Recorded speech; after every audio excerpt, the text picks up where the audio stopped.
Hey Kings and Dragons, Dragon King 551 here, and we're going to talk about what's going on in the sports world lately. First off, a couple of things. We're going to talk about college football and talk about what is going on in that regard.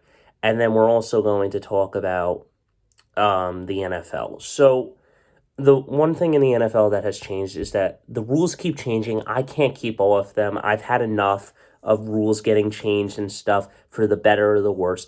Now there's a new rule, just like in college. If you fair catch the ball inside the 25 or something, you don't have to return it anymore, and you don't get it at that. The defense doesn't pin you in a penalty. So if you fair catch it inside the 25 or behind the 25, you get to bring the ball out to the 25-yard line, just like in college, which I find really stupid. It doesn't work on punts, it only works on kickoffs. I mean, come on, just for safety, I get it, but at the same time, are you kidding me? No, you called fair catch, and at the 5-yard line, that's where the ball is spotted. You have to run it from the 5-yard line. You called a fair catch there, that's where you're running it from on a kickoff. I don't care about that. So that's one thing that bugs me. But I really just want to talk about like the playoff expansion and stuff. Joe Klatt sat down with Nick Saban the other day in an interview, and it was a really good one because Nick Saban actually gave his best analysis about it and how it's like, well, is it really the best teams, or are we just choosing teams because they of their conference championship and stuff, or because they won and everything, and along the lines of that. Now, the other problem here that I want to talk about is rivalry games, because they are very controversial too, and let me explain why. Here's the problem with a rivalry game. So take TCU or Kansas State. Both teams last year played each other twice because they don't have divisions anymore. Now, Alabama and all those teams in the SEC are not going to have divisions anymore coming next season. Not this upcoming season, but the season after that, they will no longer have divisions, just like the Big Ten. So if you look at Big Ten schedules such as Michigan, the first game that they'll ever be playing is USC, which is going to be a tough environment, and that is why I'm saying that it's going to be tougher for Michigan to win a national championship. If you saw my short, guys, I explained that Michigan has a higher chance at winning this year because every team is still going to have to develop their quarterback. There's no Stetson Bennett. There's no, what's his name, Hendon Hooker or something from Tennessee. There's no Bryce Young. There's no C.J. Stroud. And there's no, oh God, I'm drawing a blank. The Penn State quarterback, whatever his name is. There's none of those quarterbacks, so that's going to be a problem. The other problem here, though, is if Michigan beats Ohio State, they might have to play each other again, which is really surprising because I think they're saying the 1 and 2 teams would have to play each other for a second time, and that'd be really, really bad because if Michigan already wins the conference and then they lose in the Big Ten championship, that punches Ohio State's ticket, but I don't know if that would still punch Michigan's ticket. And like Nick Saban said, are we really getting the best teams? So the college football expansion is great, but I'm going to tell you why certain teams will not make it. Let's start with a team that my friend loves. I have no problem with them. I think that they always occasionally have good matchups against Michigan or Ohio State, and that is Notre Dame. Let's talk about Notre Dame. Notre Dame is a great football program at times, but the problem here with them is that they're not getting the exposure they need to. They have to join a big conference to get that exposure because I'm telling you right now, they're not getting that.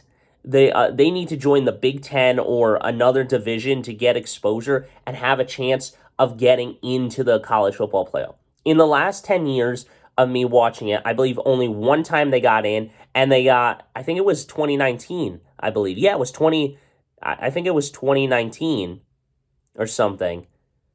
Or, no, maybe it wasn't 2019. Maybe it was the year, I don't even remember what year it was.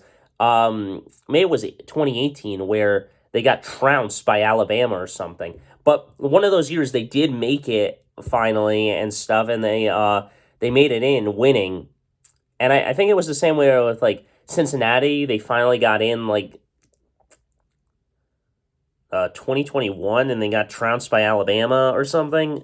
But ultimately, I think it was just kind of like, whatever. But at the same time, I think that Notre Dame and teams that are independent need to join a big conference. Now, I don't think UConn or Army necessarily could make it because UConn is UConn. They're more of a basketball school. Army is more focused on training their soldiers than actually playing a football game, but they'll win a couple here and there.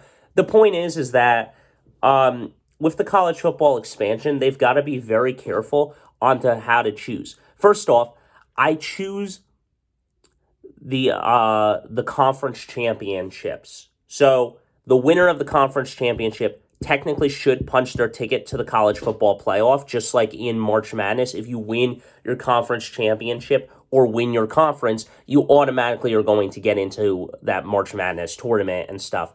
So that's one thing. The other thing is that you have to. Now it's going to be more important to talk about the strength of schedule for that college football expansion. The other thing is that there's going to be exposure. But here's something interesting.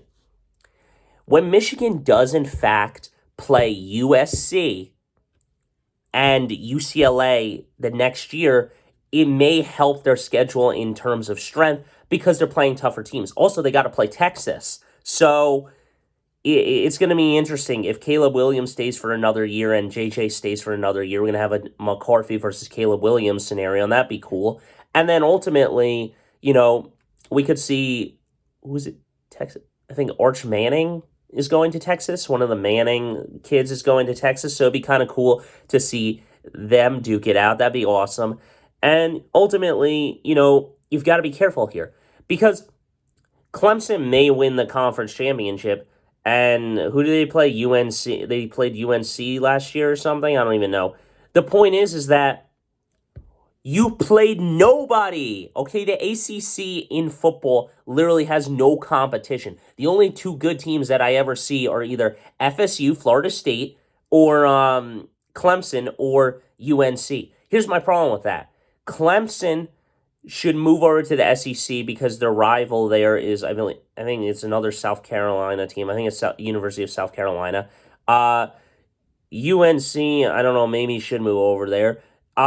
FSU should move over there because of the fact that Florida is in an SEC, so they should move over too. The other thing is that I also think that Notre Dame should move to the Big Ten. One, they get more exposure. Two, they could get better competition. And three, if they do get better competition, they have a higher chance of getting strength of schedule and favoritism to get into the college football playoff. So for my assessment, I think that the college football playoff and what's going on is teams and the committee need to be careful on who they decide. Because here's the thing. I said last year when I talked about this that there would be at least probably like 3 or 4 Big Ten teams in the college football playoff. And then I said there were going to be like 3 or 4 SEC schools in the college football playoff, regardless if it's LSU, Georgia, Alabama, and whoever else. And the same way where it could be Michigan, Ohio State, Penn State, and then whoever else. But the point is that there is a lot of controversy with this 12-team expansion because people are going to complain and say, was that really the best teams? And it's ridiculous how ESPN completely does the most ridiculous bullcrap and rides them. I cannot wait for the college football playoff because next year I am praying that ESPN commentators leave the field of college football playoff. I am tired. Every single bowl game is on ESPN. Every single college football game is on ESPN come New Year's Eve. I don't like their commentary. It sucks. The mans that are exciting for me are either on CBS, which they have really good commentary when the Iron Bowl plays, or you got my boy Gus Johnson and Joe Klatt commentary in Ohio State versus Michigan and Big Ten games. Those men are the best commentary in all of college football And that is why they need to be in the NCAA 2024 video game, along playing and commentating next year for college football playoff. If they're playing Big Ten schools in the college football playoff, the teams that should be covering that the commentary that should be covering that is none other than Fox Sports and Joe Klatt and Gus Johnson on the call. Because let me tell you, no matter what Gus Johnson calls, it's exciting. I love the way he calls games. I don't care if he's biased at times. There are times where I'm like, whoa, you're a little biased to that team when he's playing against Michigan. But at the end of the day, what I got to say, when Gus Johnson is making great commentary. You got barbecue back there and you didn't invite me? Hurt my feelings. I love that one. And then you got the one where, whoa, can they catch him? No! Donovan Edwards, the Don, getting it done. I love the way he makes these commentary. Oh, Bo! Yeah, so a lot of exciting stuff when Gus Johnson's on the call. So I really think that for the college football playoff, there's a lot of concern with the 12 teams. So that's one thing. Who do you choose are the best teams? First off, I think you've got to choose the top 6 seeds, or I don't even know how it works anymore.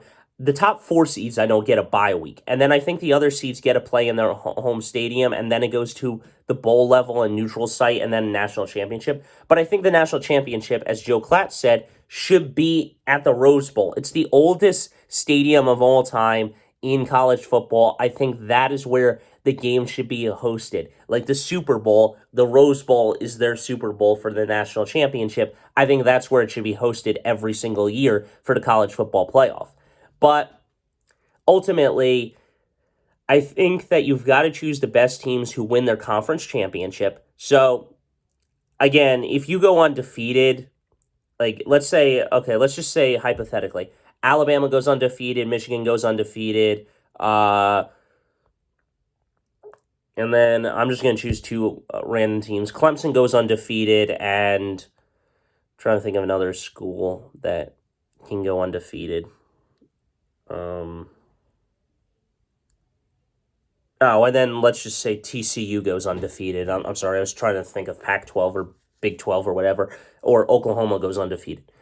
So also Oklahoma and Texas, I forgot to mention them. They're also transferring to the SEC. So there's going to be a lot of teams and strength of schedule variations determining who gets in or who not. So obviously, if those 4 teams go undefeated, the ones that I just mentioned, Michigan, Alabama, Oklahoma, and whoever else in TCU or something, and they go undefeated and they win their conference championship, they're 13-0, all 3 of those teams, then that is when a team that is those 4 teams get the 1, 2, 3, and 4 seed. But the problem here with those 4 teams for seeding is now you've got to look at, first, you're only as good as your last performance. So you've got to look at their last game and determine how close the scores were overall of that average of those points and stuff. That's one thing. 2, you've got to look at the strength of schedule determining who gets 1, 2, 3, and 4 seed. Regardless, everyone's going to get a bye, and those 4 teams are going to play lower seeds anyway. But it can determine some stuff. Now, I think the 1 seed, I may be wrong, but I'm pretty sure the 1 seed gets to choose where they get to host their bowl game. Because for some odd reason, I think Georgia was kept on being able to choose where they hosted. I forget what their bowl game was called, but it was like the Chick-fil-A Cotton Bowl or something, maybe? I'm not even too sure. But I'm pretty sure it was the Cotton Bowl, and they got to choose every year because they were the 1 seed and Michigan didn't, but I don't know. I liked the Fiesta Bowl last year. I think it was cool, but I really hope that we can get it done this year. But yeah, those are my opinions on the college football playoff. I think that Nick Saban is right. Like, how are we choosing the best teams? Are we just choosing them because they went 13-0 or 12-0 the whole entire regular season, but they played nobodies, but they still get into the playoff? Or are we doing it by, for Michigan, they do play not nobodies. Like, their first 4 games, obviously, or first 3-4 games, they're going to play nobodies. They're going to stomp over Rutgers. They're going to stomp over the other teams. But for the first 4 games of the season, everyone is going to have that same boat where they don't have like a good strength of schedule. After that, Michigan will get into our first 3 games. They'll get into Big Ten play. They'll play Rutgers, then they'll play Penn State, they'll play Ohio State, they'll play all these big teams, and then they'll get some more strength of schedule. Next year, though, is going to be even better with the strength of schedule. But again, as Nick Saban says, how do we decide who gets in and who doesn't get in? Is it because they won their conference championship because of strength of schedule? It's literally hard to determine who gets in because of best team. Because Nick Saban said that Alabama was going to be 3 of the 4 teams in the playoff last year, and they didn't make it because of maybe strength of schedule, or they had 2 losses on their schedule. So I don't really know anymore. I know that a 10-2 team could make the playoff because of their strength of schedule or something. I mean, look at Michigan 2 years ago. We had a bad record. We were like 19-17 or something really bad or something, 19-12 for March Madness. And because Texas A&M didn't get in, even though they had a better record, was because their schedule wasn't strong versus Michigan, where they played games where their schedule was strong. Now, obviously, if you lose by 2 points against a team, you couldn't get knocked out. But I really don't know the whole entire thing. And people are like saying, well, come on, Alabama should have been in last year. And I don't disagree necessarily with that. But the thing that remains is that TCU only had 1 blemish. Michigan had no blemishes. Ohio State had 1 blemish on their record. And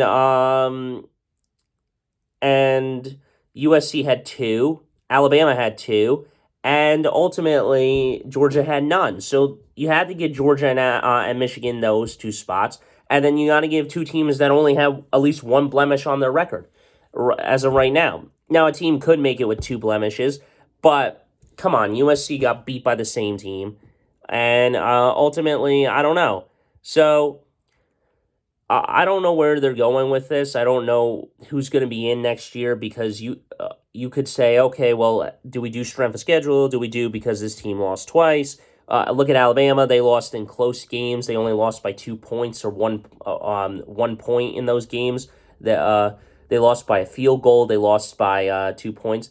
But like I said, if you're looking at games where teams are not that great, I told you guys last year, and I'll tell you again, when you play close games like that or go into an environment where you expect to win, eventually you're going to lose a close game because you're not taking them seriously. You're toying with your opponent. And what happens when you toy with your opponent? It happens in basketball when they do all these fancy crossover moves. It happens in football as well. You toy with your opponent too much, a cat playing with a mouse. Eventually, the mouse is going to find a way to get away and blow that cat up.